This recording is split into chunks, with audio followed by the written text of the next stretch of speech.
Hello, my name is Philip Olaomi, and I want to thank you for joining me today again at Let's Talk About Worship. This is where we engage the scriptures to reveal God's mind about the subject of true and acceptable worship as recorded in John chapter 4, verse 23 to 24. And our goal is to be able to create a worship culture that is pleasing to the Father at all times. Today we want to talk about voice range development. How can you develop your range? How can you expand your range? And how can you sing clearly without your voice breaking? And of course, we're going to be going through some practical exercises. So let us get right on. Now, if you play the guitar, you discover that when you play notes that are closer to the headstock of the neck of the guitar, you will produce, the pitch you will produce will be different from when you hold down the strings to the body of the guitar. You know, the neck stock of the guitar is where you have, as in towards the head of the guitar, and of course the body of the guitar is where you have the sound hole and the entire guitar. Where you have the fret is where that's the neck of the guitar. So when you play notes that are closer to the head of the headstock of the neck of the guitar, the pitch you're going to be producing is going to be different from when you hold it down, when you hold the strings close to the body of the guitar. And that tells us that our range drives the pitch that we produce. The shorter or the thinner the string is, the higher the pitch is going to be. So the higher the pitch, the higher pitch is determined by the speed of vibration. That is, we're talking about the frequency here. And this is measured in hertz. Usually our vocal cords, when we produce sound, it vibrates at 440 hertz, to produce a note. And this means about 440 vibrations per second. And that's a whole lot. And of course, it goes on and on. 880 hertz to produce the same note on the next octave. And so it is if you are also trying to produce a lower sound, lower than the initial 440 hertz, that's going to be 220 hertz. So they're talking about vibrations, 440 hertz per second for your vocal cords to be able to vibrate, to produce sound. So in essence, what you are saying is that the deeper the sound you produce, the lesser vibrations, and the higher the sound you produce, the more vibrations, and this is measured in hertz. So for every octave, the vibrations double. For every octave, the vibrations double. So this means that the extent to which you can control the vibration of your vocal cords will determine the range that you can produce. I'll say that again. The extent to which you can control the vibration of your vocal cords will determine the range that you can produce. And the way to achieve increased vibrations, to produce higher pitches, is to stretch the vocal cords so that they become thinner, and that way they will be able to vibrate faster. Now, the vocal cords, you know very well that they are attached to the frontal part of the thyroid cartilage, and the rear is also attached to some cartilages as well. So these cartilages, they rotate backwards.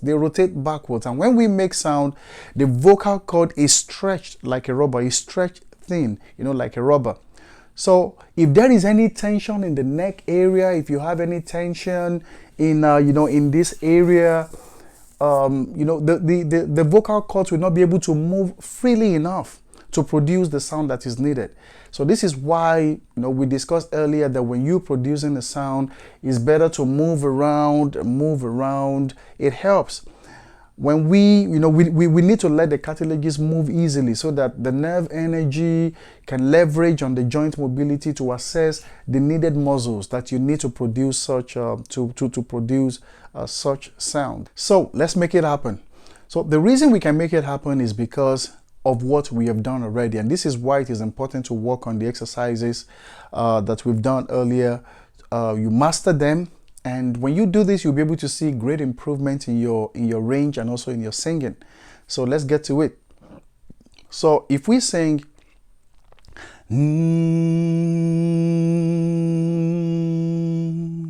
You can sing that with me.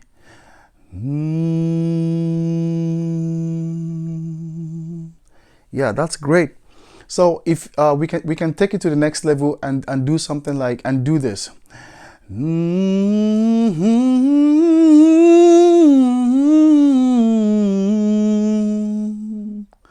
Now, the first one was easy, but the second one may not be that easy. Probably, maybe when you were trying to do that, you experienced some muscle jam because the muscles have not been exercised, or maybe they've not been developed. But let's do this together. Let's run a scale together. Do, re, mi, fa, sol, la, ti, do. Yeah. So.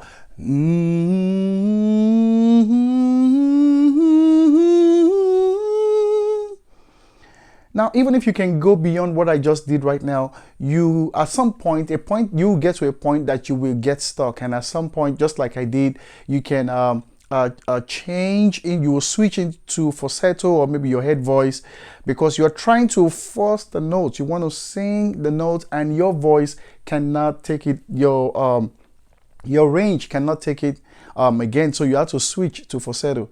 But when you sing a song and your voice begins to break, you know that it really doesn't look good.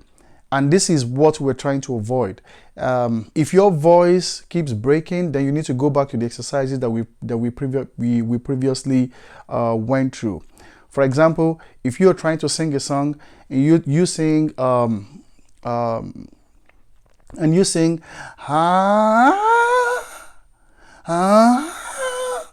you see, so I was trying to sing a song and my voice was breaking.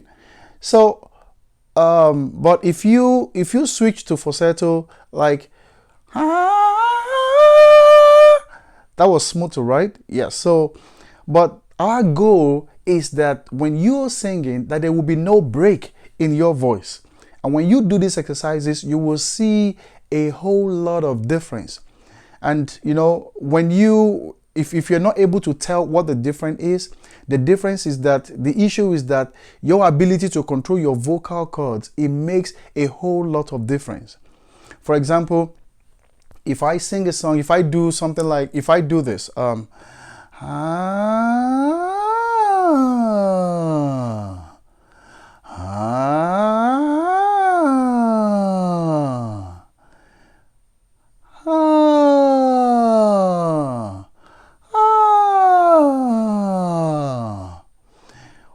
somebody may try to do that right now, and your voice you may experience something. You may experience a break in your voice, like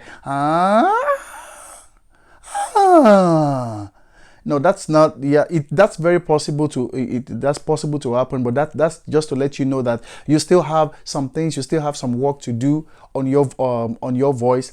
It's supposed to be seamless. If it breaks, then you need to practice more. The goal is to be able to do it without break, and this is called singing seamlessly. Let's do it again.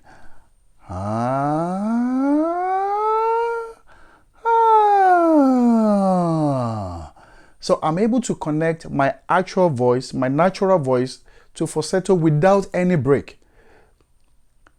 So when you do this over and over, you will discover, that you'll get better at this, and you will get to a point where you'll be singing and there will be no break in your voice. There are times that singers will be singing and you see that their lips are moving, but the sound is not coming out. It's not coming out, So these exercises, we have to go through them. Try these exercises.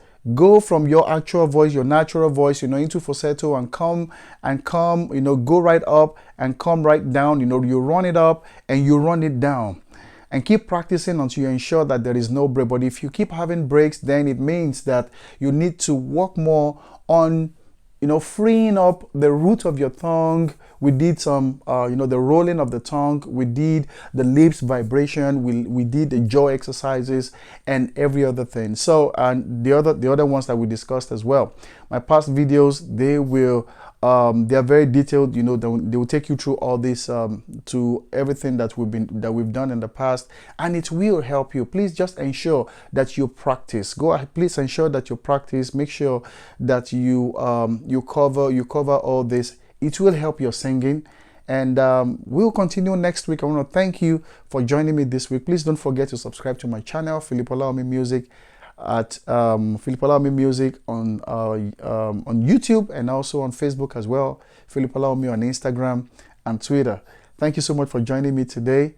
Please share this video and let others also benefit in this. Thank you for joining us again this week. The Lord bless you. See you next week. Amen.